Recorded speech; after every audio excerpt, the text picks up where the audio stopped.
we will move on to the superintendent's report. Okay, and everyone got a colored folder, different colors on your table, and in that is some information that I'm going to share to give you copies. I emailed it to Ms. Jones so she could see what we're going, and I'm going to go in order with what is in the folder. So the school remediation updates, every school is still working with after-school remediation. Each grade level has a different day and time to work. So does Edgemont and Jeter, and CHS has started something different. It's called Makeup Work Wednesday, and every Wednesday you have a flyer in your folder that students are allowed to come in every Wednesday from 1 to 3:15 to work with teachers so they can have some help with missing or incomplete assignments. We are providing bus transportation for student pickup, and Mr. Cantrell, Mr. Jones have had an average of about 30 students each week. And I think that is an absolutely wonderful thing. And students are making up work that maybe they didn't understand virtually. The virtual learners are coming in sometimes, and also the in-person students that may need to work harder to get their work caught up. So that's an update on the remediation programs. When everything is over, we'll have a final report, but these will continue until probably the last week of the school year, which is June 25th. So, And I would like to say, last week I had the opportunity to talk to both Mr. Cantrell and Mr. Jones about the Makeup Wednesday program, and they're so excited to be able to offer our students this program. What I'm going to ask the board to do, we all know parents and students, and this is an opportunity to increase your grades, and they are willing to give their time. There's transportation there. We just need to get the students there. And I mean, if they do this, they can receive full credit for any makeup work. And this can really increase your grade, because if you currently have a 0 and you come in and you make up that work, you get full credit for that. So I just want to admonish you, if you personally know students, family members, parents of these students, tell them about this Makeup Wednesday. I know I talked to Ms. Bricky. She was excited about this program. Like we have stated over and over again, with the pandemic, it has been a difficult year. Virtual learning, we have done as much as we can, but we're always looking for ways to help our students. So this Makeup Work Wednesday is definitely something I know I'm an advocate of. So I just ask you to share that with individuals that you know. Okay. And these are posted throughout Covington High School, bigger posters to remind the students. And Mr. Cantrell does a phone call each Tuesday evening to remind everyone that this is open to any student that wishes to come in. So, and I just want to add this too, because it's open to the virtual students. Yes, it is. Yes. And that's awesome. So even if you're completely virtual, you have this opportunity to come in as well. And it's small group. Yes. And sometimes it's one-to-one, actually, with a Yes. teacher. But if you have a document that looks like this, Okay. that has a colored front page, a brightly colored front page, this is actually our summer school's academy plans. And on the top is Mrs. Morgan's Edgemont Primary School's tentative draft for how they will staff their day, July 5th through 8th, July 12th through 15th, and July 19th through 22nd. They are going, if you look at the next couple of pages, they have a nice little flyer to invite families and students to come. We are going to take 20 students that are recommended per grade level that need the most instructional interventions, and ask the families to send them. We will be providing lunch and a snack, it will be a part-time endeavor. And then also, we have the CHS Summer School, which is 2 sessions, July 5th through 9th, July 12th through 16th. Then the second session will be July 19th to 23rd and July 26th to 30. Mr. Cantrell and Mr. Jones have their staff in place. And we've actually had some conversations about a third and a fourth session if he would need to provide support to our students who might not be able to do what they need to do in these Wednesday afternoons. Okay. And then Mr. Bennett has the same kind of format, 8 to 12 noon with 30-minute lunch, and he has a staff in place for 4, 5, 6, and 7. Now, the high school is for credit. It's an 8:30 to 3:30 day. So I'm going to ask Dr. Furman, who's helped put together this information, if there's anything else she'd like to add about the summer academies that we hope to get off the ground on July the 5th. Dr. Furman? I think we have our schedule and we know what we're going to offer. We just have to identify the students who will be attending those sessions at Edgemont, Junior Watson, and the high school. Okay, let me ask you something. We stated that the 4th of July would be observed on the 5th, so are you going to still? We might have to think about that, now that I think about that. I'm glad you pointed that out. We may have to do something different, yes.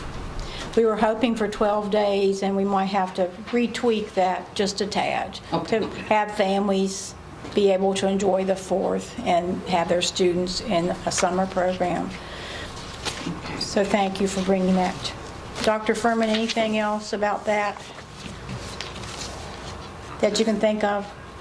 Okay, so the next thing on our list is our 2021-2022 academic year, and all I put as a placeholder was an approved calendar.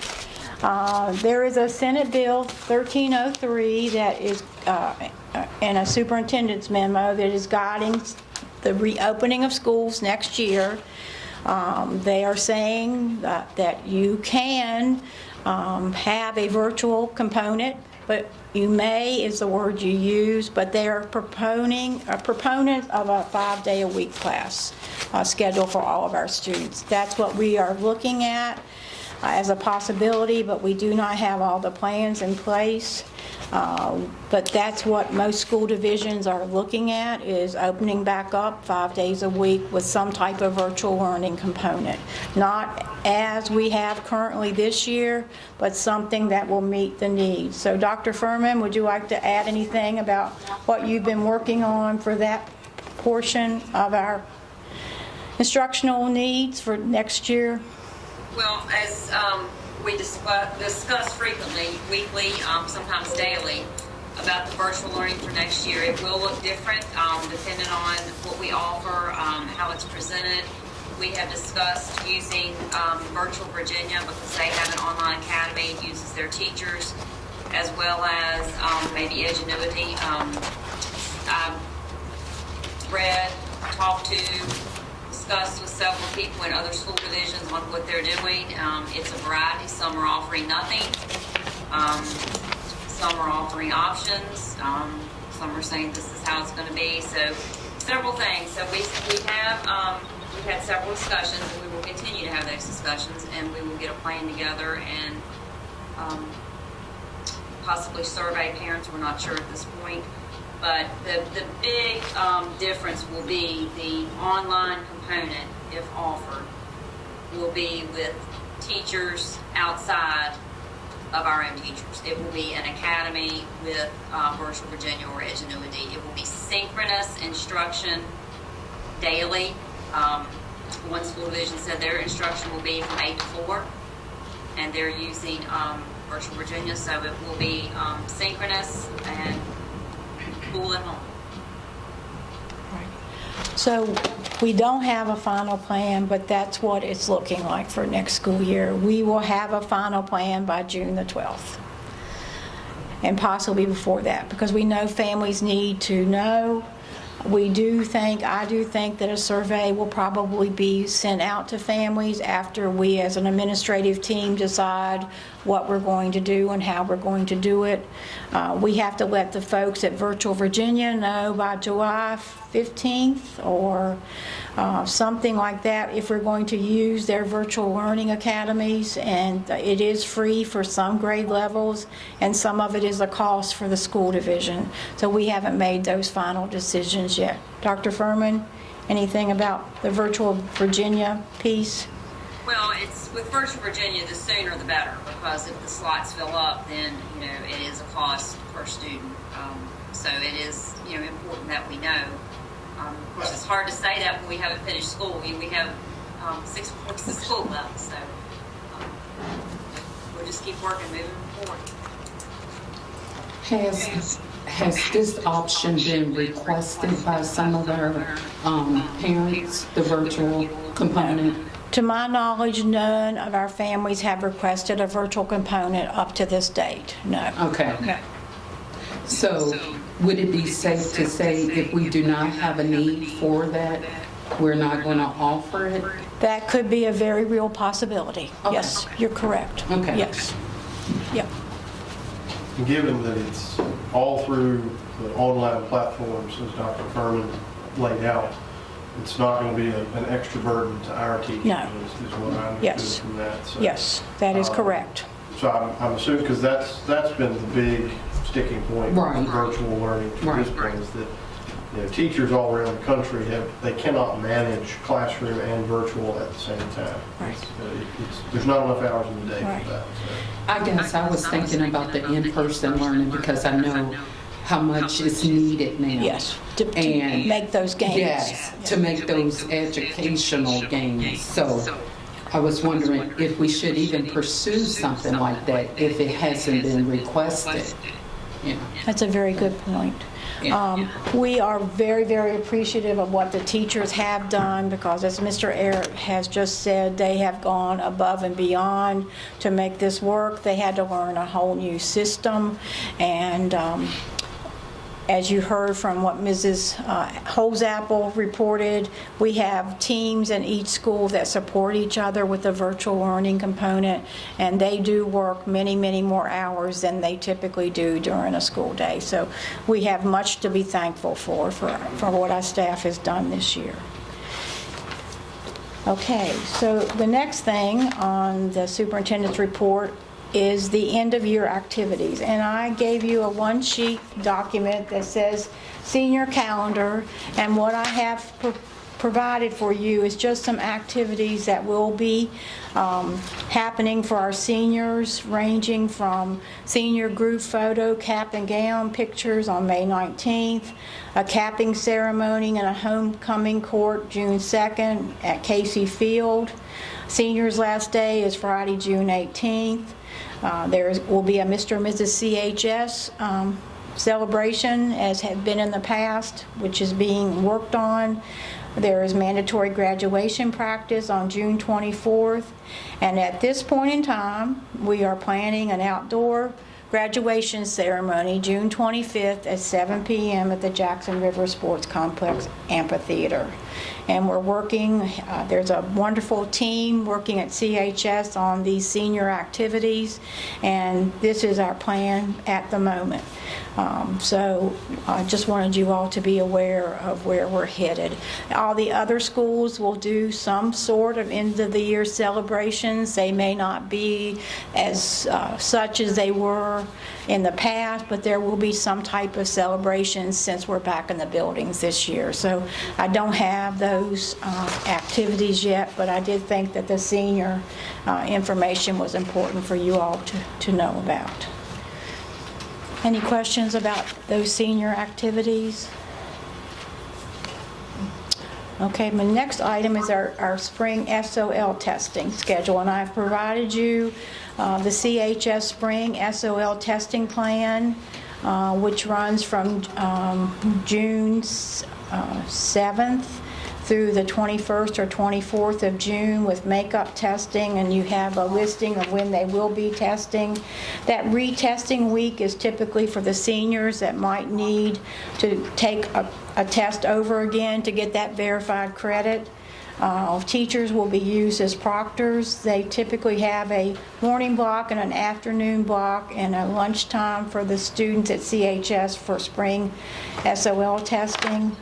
And then on the last 2 pages, you have the updated SOL testing schedule for Edgemont's grade 3, Jeter Watson's grade 4, 5, 6, and 7, and a letter that's going home to the families today about testing. These have been discussed many times with the DDOT, Mr. Stanton, and the principals.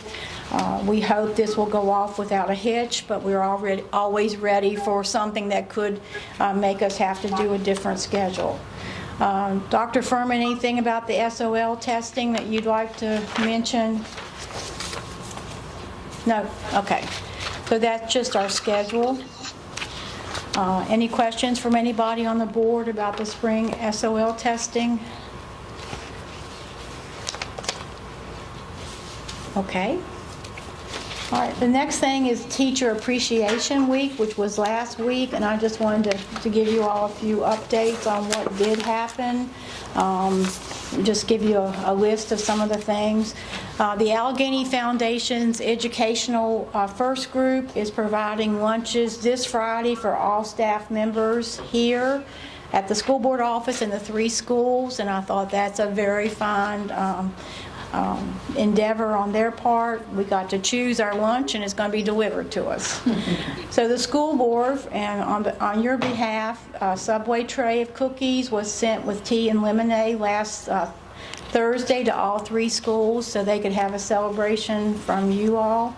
And we've done other things at each of the schools, from box lunches to sandwiches to Red Day for education, snacks delivered to their classrooms. There were dress-up days for the students. There were t-shirts donated. There were local donors. There were breakfasts catered by A&B. There were letters and emails sent to everyone. From our school board chair, myself sent out an email.